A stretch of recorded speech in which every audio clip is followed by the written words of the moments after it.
I've spent nearly a decade learning and practicing personal finance, and one of the most valuable life skills that I've learned is how to manage my own finances, how to recognize bad money habits, and how to break free from them. And in this video, I'll be going over 8 money habits that will keep you broke, and I'll give you tips on how to break free from them. First bad money habit is paying yourself last. The first personal finance book that I ever read was Rich Dad Poor Dad by Robert Kiyosaki, and this book helped me realize the blueprint to achieving financial freedom.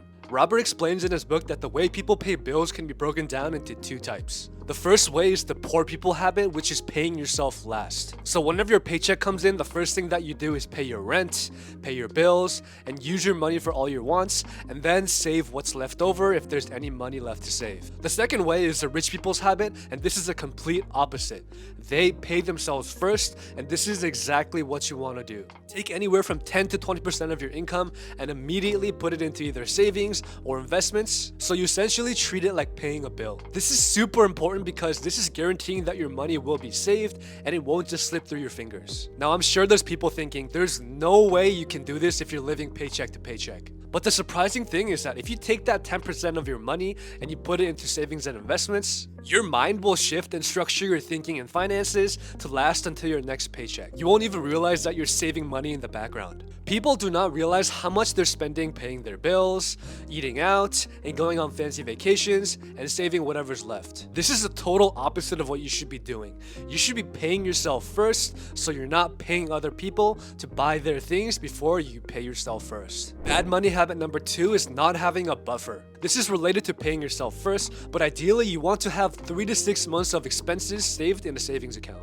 This is really important because this will give you a peace of mind financially, so you can pull this money out whenever you need to, and you won't have to spend that mental energy thinking about your finances. Well, how do you save 3 to 6 months of expenses? Well, you need to pay yourself first. Stockpile and build up this fund, and then you can pour money into other things such as investments. Personally, for me, what I do is I keep my savings money in a high yield savings account, so it gets a lot more interest than a regular savings account, and it's also accessible very quickly. Bad money habit number 3 is getting comfortable with bad debt. It seems like debt these days is a norm. People are using debt to fund their vacations, buy presents, and even food. I personally have this rule where if I cannot afford something with straight cash, I should not be using debt to finance it. Credit card companies, for example, want for you to be bad with your finances because that's exactly how they make money. The average credit card interest rate is around 20.51%, and the total credit card debt in the United States is over $111 billion. That is concerning. Bad money habit number 4 is not knowing your income and expenses properly. If you don't know where your starting point is, how will you know where you want to be? There's this thing called lifestyle inflation, and this is where as your income goes up, your spending goes up as well. The more money that you make, the more you spend. It's a cycle. You make more money, you spend more money, you buy a nicer house, and you buy a nicer car. It's crazy how this is a norm because this is a recipe for disaster. You need to take control of your finances and know exactly where your money is going. One way to do this is having a budget tracker, and this is really important. You want to include how much money you make, how much you can save, and all your bills. And you want to stay on top of this every single month. People who know exactly where they are financially, they know their assets, they know their liabilities, and they know exactly where they want to be financially, are more likely to have a lot more money down the line and build wealth compared to people who just fantasize about having money. These people have no idea how to acquire money, how to build wealth, and have no plan. Taking action is everything when it comes to personal finance. Bad money habit number 5 is focusing only on saving money.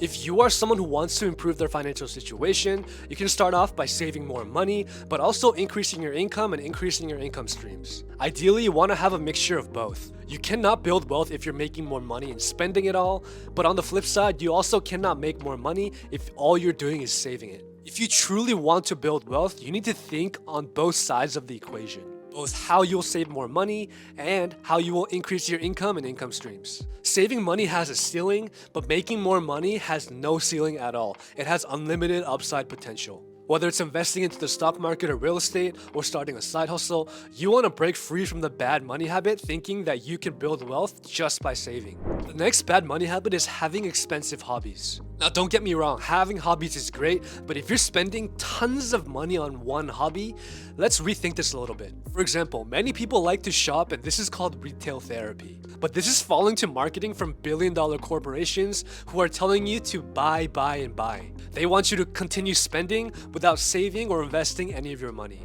The next bad money habit is paying way too much in taxes. This will single-handedly be your biggest expense in life. Now, while everyone has to pay taxes, people don't think about the legal ways of how you can reduce your taxes. Wealthy people, for example, have the knowledge on how to reduce their taxes, or they hire tax experts to help them with their taxes. If you want to get ahead financially, one big way is to understand tax rules. One big example could be investing your money through a tax advantage account like a 401k or a Roth IRA will help you shield yourself from taxes. It does not hurt to understand tax rules so you can spend this money somewhere else instead of letting someone else decide where your money will go. The next bad money habit is waiting way too long to start investing. Like I mentioned previously, after you built up your savings, you want to look into investing so you can help your money work for you. You want to get into the mindset of thinking that every single dollar that you have is your employee and you are the CEO. Now, as the CEO, you want your employees to work for you, right? Now, when it comes to investing though, you want to make sure that you're diversifying your investments simply because you want to be able to weather the ups and downs that come with investing. You definitely want to avoid keeping your money in a regular savings account because inflation does exist and this will devalue your money every single year. If you're new to investing, personally what I would do is look into buying an S&P 500 index fund, which is an index fund that contains the 500 largest companies in the United States. You're essentially throwing your money in a basket of the 500 largest companies and your money will be split accordingly. You're always going to have a reason why you can't invest. I don't have enough time or I don't have enough money. But always remember this, the longer you put off investing, the harder you will have to work later in life to catch up to someone who does start investing early. Compound interest and time is the investing formula for success. And that is it for today's video, guys. Thank you so much for watching. If you learned anything in today's video, don't forget to smash that like button and subscribe for more future content just like this. Your life is a masterpiece, so let's unlock your full financial potential together. And with that, I will catch you in the next video.